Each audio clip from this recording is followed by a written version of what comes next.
this is a cinematography breakdown of my short film If, starring Clive Russell. I'll include a link in the description to watch the full film too without my waffle. So If was an interesting challenge in that, unlike pretty much every other film, our primary connection isn't meant to be to the character we're seeing on screen, it's the one that you don't see.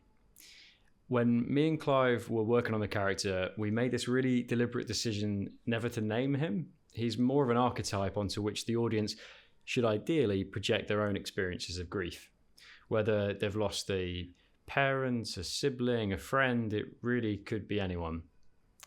It's why the opening 3 shots are structured in this way.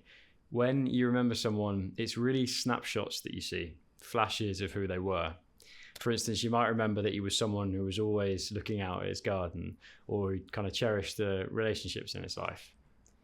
So I positioned him here, bathed in the light of the window, to sort of show that he's fully aware of what's to come. He has a weary but contented expression, and he steps back from the light, accepting what lies ahead and deciding to face it in his own way. So the choice to place the book there, right next to him, rather than up on the shelf, which might have made for a nice shot, was another decision that came from talking to Clive about his thoughts on death. He said when you're young, death is this thing so far off in the distance that you can't even see it.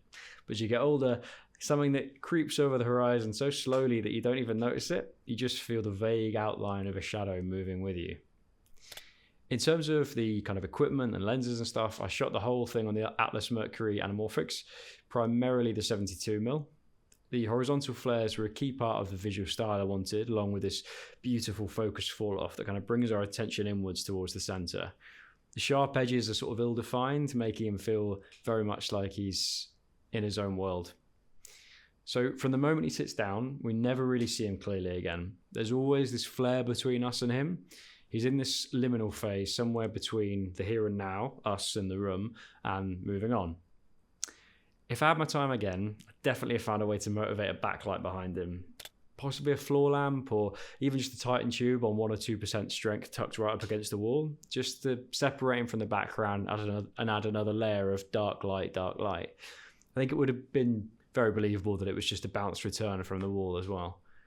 This was an area I sort of felt I messed up in when I watched the footage. I still like it as it is, but it does just feel a little bit flat. Although this did highlight a skill that I hadn't realised I needed before, but I've kind of realised now is just absolutely vital for a DP to develop. Essentially, the skill is just getting comfortable being uncomfortable. To help explain it, I came up with this analogy while watching Musician Friend on stage the other day.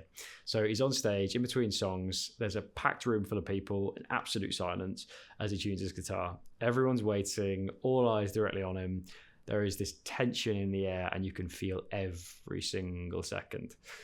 But he needed to take that time to get it sounding just right, because if he just goes for it now because he's uncomfortable keeping everyone waiting, he'll kick himself later on that it didn't sound as good as it could have done. So taking those few awkward seconds now will make all the difference. And as a DP, you're really the only person on the side of the image. The producer just wants it in the can. The director just wants as much time as possible to get the performances right. It's up to you to take that extra time to get it looking just right, even when every eye is on you. I think it was kind of understandable I messed this up, as if I'm honest, Clive was a dream actor that I wanted to work with, and I was shaking like a leaf most of the day. I was desperate to not keep him waiting because he's been in Game of Thrones.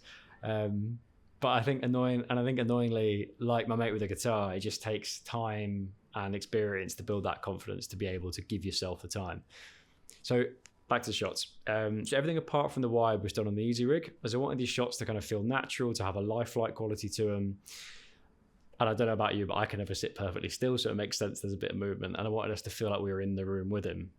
So the idea was that then these would be juxtaposed with the kind of stillness and calmness of the wides to get a feeling of his rapidly changing emotions sort of throughout the film.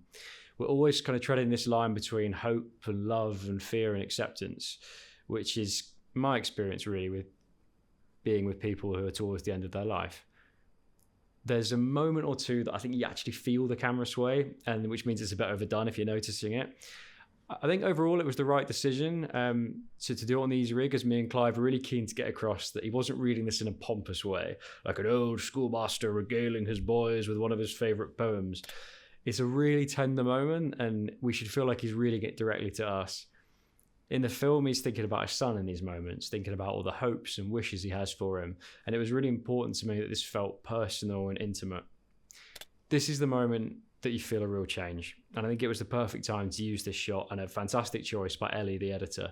And a learning point for me that, even though of course I already knew this, but you should be using a shot at the right time for the right impact, not just because you think it looks nice. And it's now that we start to hear a falter in his voice, and Felix's score kind of just highlights this perfectly.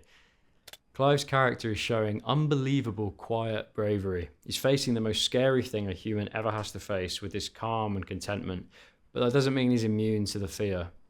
And it doesn't take away from having that fear doesn't take away from his bravery.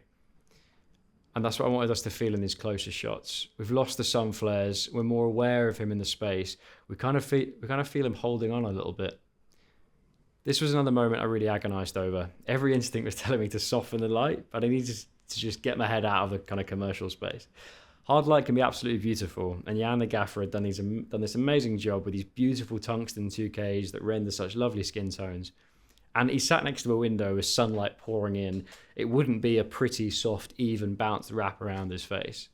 Although if I had another crack at this, I would definitely have experimented with an idea I had, but which I had to cut for time and budget. My plan was to put the 2Ks on a dolly track so that they could be slowly panned from right to left during each take, following the path of the sun, as if a whole day had passed in just these moments. It would have thrown these incredible moving shadows around the room, which I think would have worked really well. And since it's kind of a surrealist piece anyway, the world doesn't need to necessarily follow the same physical rules as ours. I thought this would be an interesting take on something I heard, that as you get older, the days and months and years speed up. It's a cruel sort of twist of fate that just as you learn to value each day more, they slip through your hands much faster. One last lesson I learned here: never do an insert shot on an easy rig.